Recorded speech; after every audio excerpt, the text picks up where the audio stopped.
Bonjour et bienvenue à toutes et à tous à cette nouvelle édition des Journées de l'Occasion. C'est la 18e, nous sommes en octobre 2022 et la météo est de la partie. Nous sommes dans les locaux de CAPM Europe qui nous reçoit à Senlis. Écoutez, bonjour à tous et merci de venir chez nous. Nous, on est ravis de vous accueillir. Comme chaque année, cette journée va être riche en échanges et en informations. Nous allons avoir une partie concernant le marché du neuf sur le monde, l'Europe et la France. La même chose sur le marché français de l'occasion, évidemment, qui nous intéresse au plus haut point. Et avec la participation de l'INRS et de Rexecode, des études très précises, effectivement, sur notre marché. Les prix des matières premières et de l'énergie ont flambé.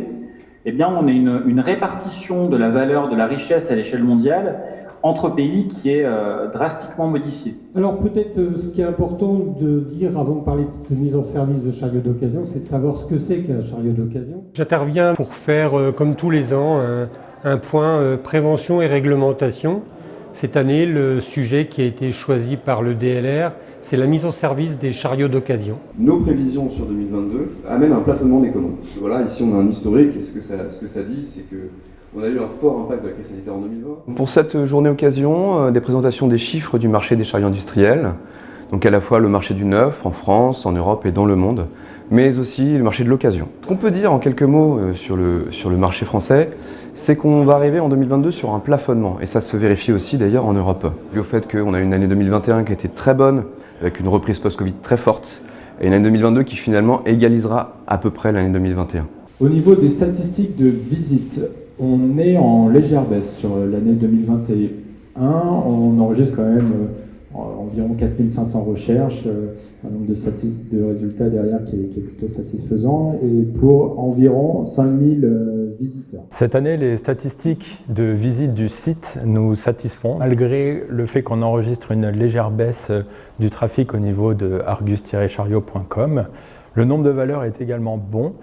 Nos cotateurs ont pu produire suffisamment de cotes pour qu'on ait un niveau stable sur nos cotations au niveau de tous les modèles. Nous sommes toutefois toujours en recherche de nouveaux cotateurs, et également pour nos cotateurs existants, on va pousser pour essayer de coter le plus de marques et de modèles possible. Tout ça pour éviter deux écueils potentiels. Vous savez qu'avec notre règle des 7 dont 3, ce qui peut se passer, il y a deux phénomènes à éviter. C'est soit trop faible nombre de cotations et de réseaux différents, du coup un modèle ne ressortira pas sur le site, donc on ne pourra pas obtenir sa cote. Soit le deuxième écueil qu'on cherche à éviter, c'est qu'un modèle, une marque soit surcoté ou à l'inverse sous-coté du fait d'un faible nombre de contributeurs.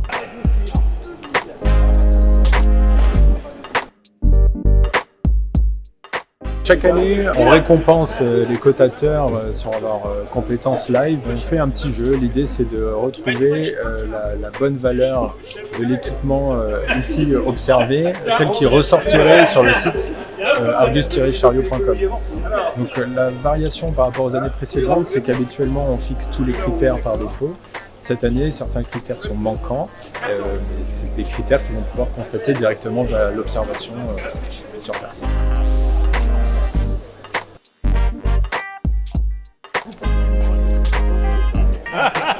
Il est déjà vendu.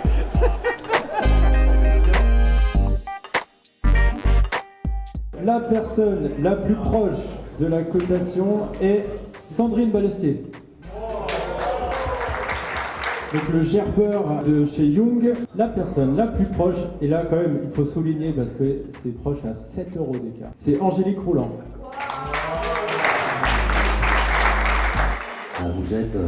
Vous êtes les cotateurs ou leurs représentants, et sans vous, l'Argus n'existerait pas.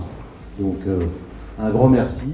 Si vous n'êtes pas encore parmi nous, vous n'êtes pas encore cotateur, n'hésitez pas à venir nous rejoindre. Les bonnes volontés sont là, il faut qu'elles soient utilisées. Nous avons besoin de vous pour enrichir notre base de données et que les données publiées soient les plus justes possibles. Plus nous serons à côté, plus nous serons proches de la réalité du marché.